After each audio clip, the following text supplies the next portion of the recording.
Hello everybody, I'm Amy Walker. I am a client acquisition specialist and my job is to help you find the simplest way to consistently finding your dream clients. And we have a video that's kind of an oldie but goodie that has been getting some questions and comments lately on how much do motivational speakers make, inspirational speakers salary. But in that video, there's been some really great questions from aspiring speakers and motivational speakers. And I wanted to give you guys some tips on how to get booked for speaking gigs, and if you're already getting booked, how to get booked more frequently for speaking gigs.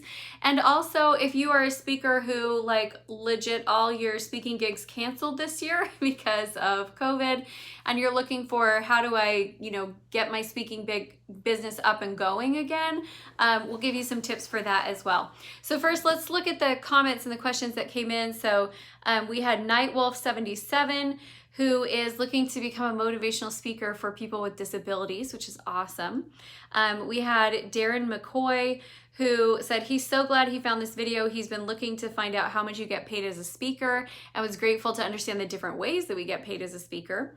And then we had Estubnik, I'm sorry, I probably said your name wrong, who is also looking to get started as a motivational speaker, plus a couple others. So let's talk about how do we get speaking gigs. The first thing that you can do to get more speaking gigs, I think, is to actually start with people that you have connections to their organization. And we all have those. And so find somebody that, runs a business or runs a sales team or runs a network marketing team or even, has a book club or something, but find groups that you already have some sort of affiliation or connection with and go and ask them if you can speak for free. The reason why I'm going to suggest this is because it will help you put together the information that you need to go after professional speaking gigs. So in order to get a professional speaking gig, it is really helpful, although it's not required. I've gotten booked to speak without these things, but it's really helpful to have a speaker one sheet and a highlight reel. Those are two resources that are just easy for other people to work with to get a feel for your style. So if you can go and speak to a handful of places for free to volunteer, but they can put together a room of people, what you can do is you can use those on your speaker bio to say, I've spoken for these different places in these different companies, which then makes you look more attractive to the person you want to book you.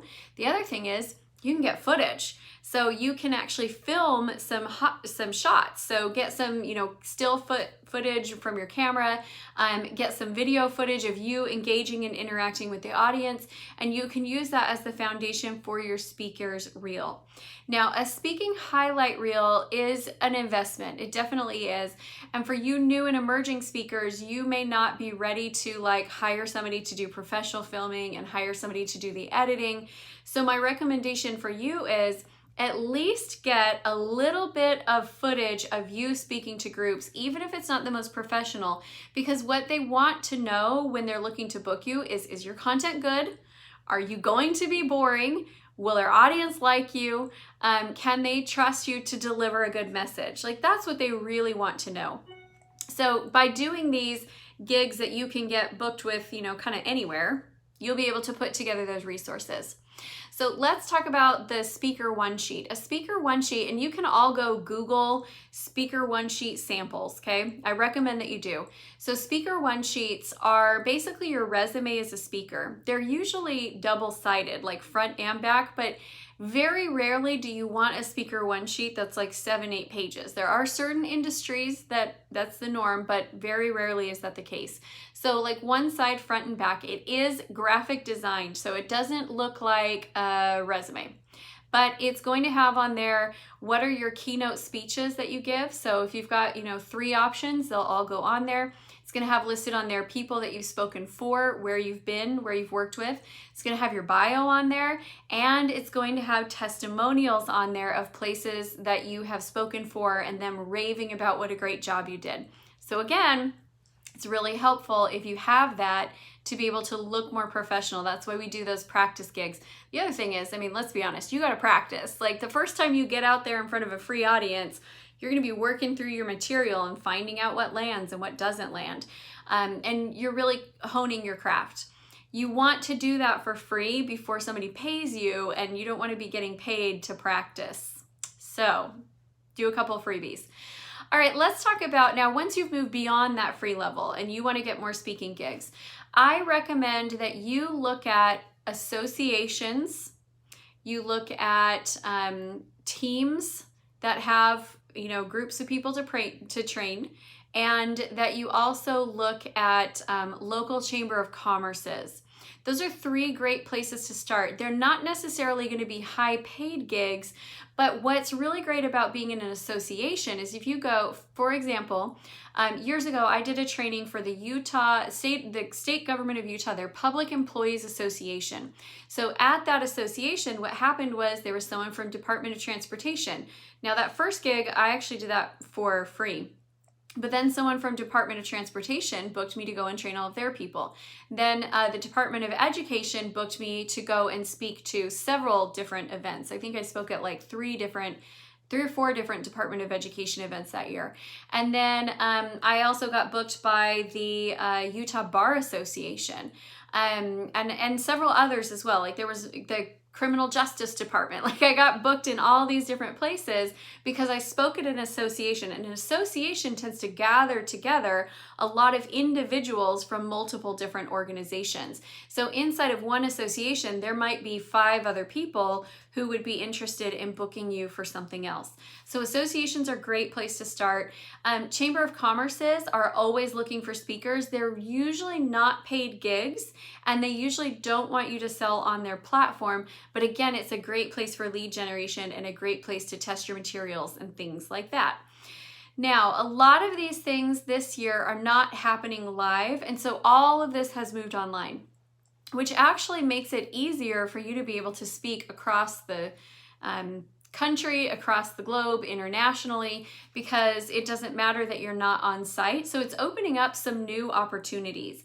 One thing that you could do is you could go through and do a Google search for canceled conferences within your area of expertise that you speak in.